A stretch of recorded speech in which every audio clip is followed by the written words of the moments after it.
El 10 de diciembre de 2020, CD Projekt lanzó Cyberpunk 2077. Era el juego más esperado de la década. 8 años de desarrollo, campaña de marketing brutal, Keanu Reeves en L3 y más de 8 millones de copias vendidas en la preventa. Y entonces salió y fue un desastre. Bugs que rompían la partida, NPCs que parecían que le había dado un derrame cerebral colectivo. En consolas de la generación anterior como la Play 4, el juego era literalmente injugable. Hasta Sony lo retiró de la PlayStation Store. CD Projekt tuvo que ofrecer reembolsos completos. La empresa perdió más de $1.000 millones en capitalización bursátil en 48 horas. Cyberpunk 2077 se convirtió en el meme de los videojuegos, la broma del sector, el ejemplo que todo el mundo usaba para hablar de lanzamientos precipitados y promesas incumplidas. Pero 2 años después de este desastre llegó un anime de 10 episodios a Netflix, sin campaña masiva, sin hype previo y con las expectativas bajo el suelo. Y en menos de un mes se había convertido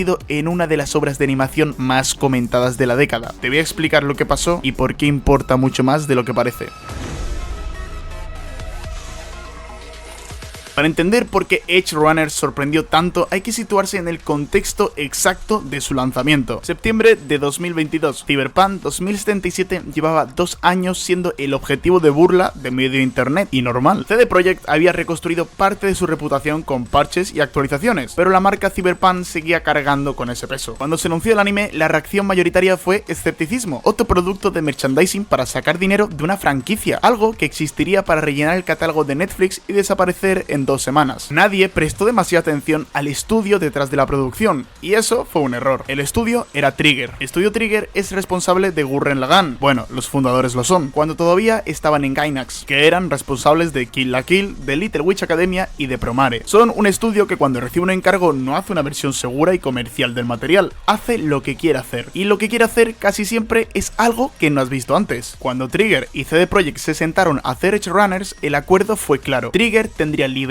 creativa total. No sería una adaptación literal de videojuego, sería una historia nueva, ambientada en el mismo mundo, con sus propios personajes y su propio final. CD Projekt pondría el lore y Trigger ponía la visión. Y el resultado fue algo que ninguno de los dos estudios podría haber hecho solo.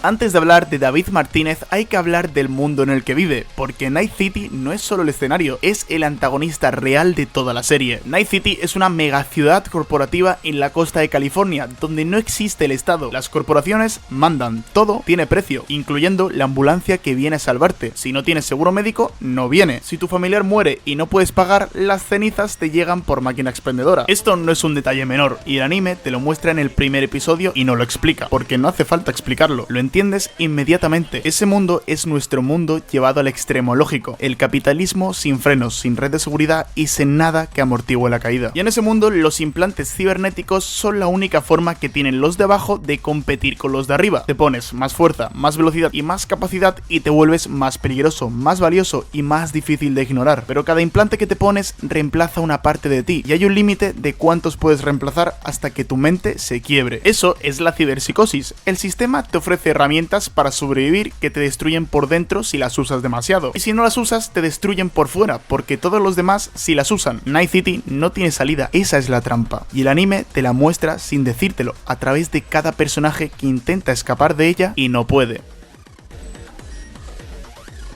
David Martínez no es el héroe que estás acostumbrado a ver, no tiene un objetivo claro, no tiene un poder especial que lo destina a la grandeza y no tiene un momento de revelación donde entiendes quién es y qué quiere. David es un chaval de 17 años latino, pobre y estudiante becado en una academia de ricos que lo desprecia, criado por una madre que trabaja 3 turnos para pagar esa matrícula que él no pidió. Su madre muere en el primer episodio, un tiroteo de pandillas, sin aviso, sin dramatismo excesivo, simplemente muere. Y David se queda solo, sin dinero, sin plan, con un implante robado que nadie más podría soportar instalado en su cuerpo. Y aquí está el detalle que hace David un personaje extraordinario y es fácil pasar por alto. David no tiene sueños propios. En ningún momento de la serie, nuestro David para y dice qué quiere él. Lo que hace es adoptar los sueños de los demás. Primero, el sueño de su madre, llegar arriba y tener una vida mejor. Luego, el sueño de Maine, ser el mejor Edge Runner de Night City. Y luego, el sueño de Lucy, llegar a la luna y escapar de todo esto. Es un personaje construido sobre el vacío. Y eso, que parece una debilidad narrativa, es en realidad lo más honesto que el anime puede decir sobre la gente que crece en un sistema que nunca les preguntó qué querían, solo les dijo cómo sobrevivir. David no cae por ser débil, cae porque nunca tuvo un ancla propia. Y cuando las personas que le daban sentido desaparecen, no queda nada que lo detenga.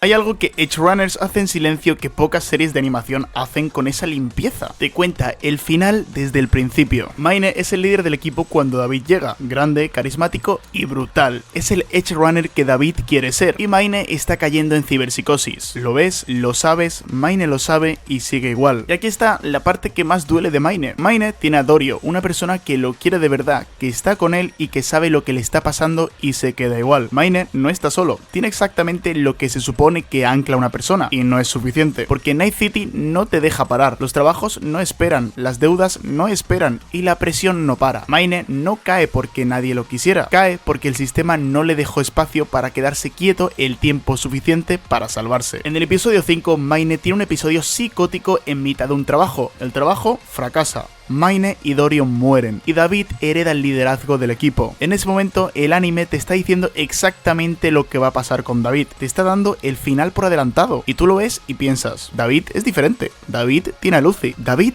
va a salir de esta, y no sale. A ver, Maine no es un personaje secundario, de hecho Maine es el prólogo del protagonista, y esta decisión de estructurarlo así, de darte la tragedia dos veces, primero con el maestro y luego con el alumno, me parece muy acertada y una decisión narrativa muy buena.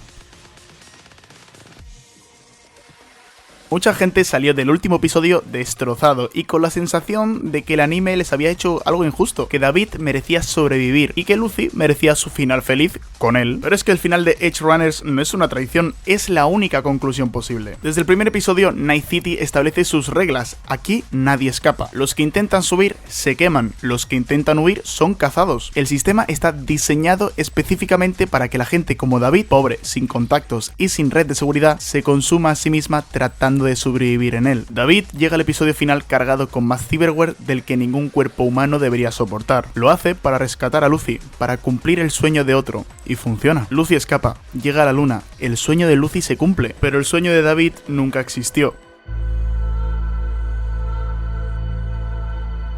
Obra maestra es una palabra que se usa demasiado, pero hay criterios concretos y Edgerunners los cumple uno por uno. Pero para mí, lo que eleva Edgerunners por encima de la mayoría de animes de su año es la economía narrativa. 10 episodios, sin relleno, sin arcos secundarios que no van a ningún lado. Cada personaje aparece y tiene una función, y muchos de ellos mueren exactamente cuando su función narrativa se ha completado, no como descuido, sino como decisión. Rebecca muere aplastada por Adam Smasher, sin discurso final, sin escena de despedida, sin el tiempo de hacer las paces con nadie. Eso es brutal, pero es exactamente lo que Night City hace. No te da una muerte significativa, te aplasta y sigue. Y luego está Lucy, que es el personaje más lúcido de toda la serie. Sabe que Night City destruye a la gente como David. Intenta que se vaya con ella antes de que sea demasiado tarde, pero él no se va, y ella tiene que vivir con eso. Llegar a la luna sola, con el sueño cumplido y la persona que lo hacía tener sentido muerta en una azotea de Night City. El epílogo de Lucy no es un final feliz con matices, es el precio exacto que Night City cobra por dejar escapar a alguien. Un final feliz habría sido mentira.